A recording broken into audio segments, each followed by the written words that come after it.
History remembers empires, but legends remember survivors. The Queen of Ashes.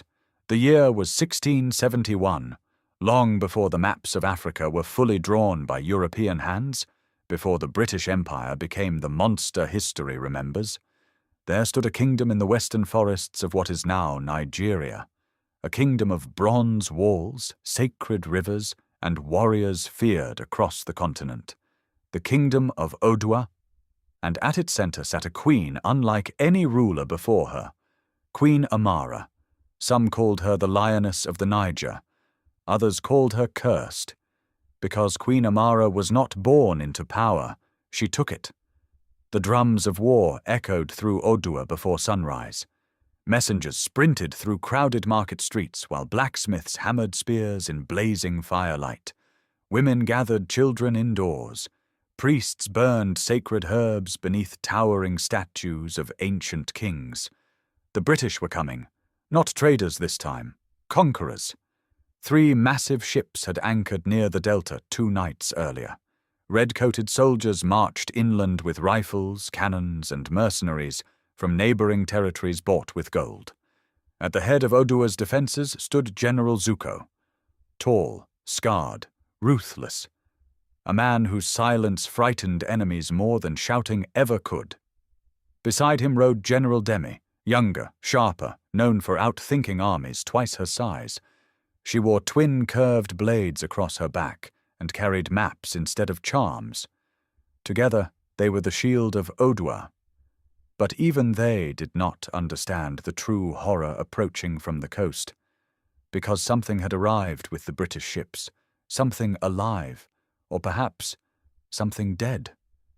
It began with whispers, villagers disappearing near the mangrove swamps, fishermen returning home with bites covering their arms, children hearing screams at night beyond the forests.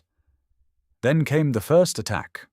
A British scouting unit stumbled into a village at dusk expecting resistance. Instead, they found silence.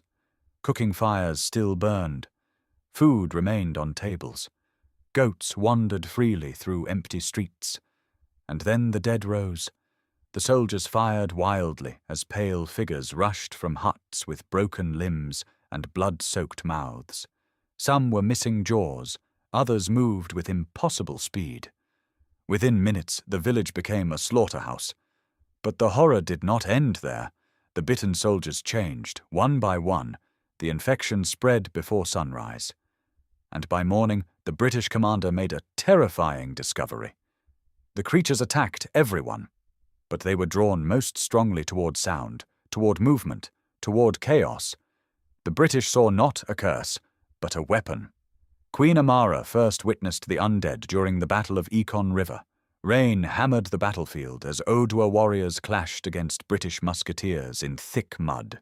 Then the screaming began. Not from soldiers, from the forest itself. Hundreds of infected villagers burst from the trees. Warriors, women, children, all twisted by disease, bodies grey and rotting, eyes white like moonlight. The battlefield collapsed into madness. British soldiers deliberately fired cannons into Odua lines, not to kill them, but to attract the infected toward the kingdom's army. And it worked.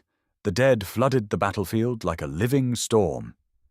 Queen Amara watched one of her captains dragged screaming into the mud by infected villagers he once protected. Even General Zuko froze at the sight. For the first time in his life, he looked afraid. That night, Odua burned its own dead. The smell of smoke consumed the capital. No songs echoed through the streets anymore. Only mourning. Queen Amara stood atop the palace walls, staring into the dark jungle beyond the city fires. General Demi approached quietly. "They're using the infected against us," she said. "I know. If this spreads further, we won't survive both wars." Amara remained silent for a long moment.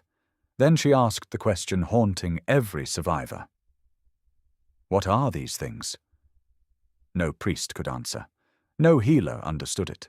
Some believed the disease came from cursed waters, disturbed by British ships. Others claimed ancient spirits had awakened beneath the sea. But General Zuko believed something worse. "This plague is not natural," he growled. And deep down, the Queen feared he was right. As weeks passed, the British adapted faster than anyone expected.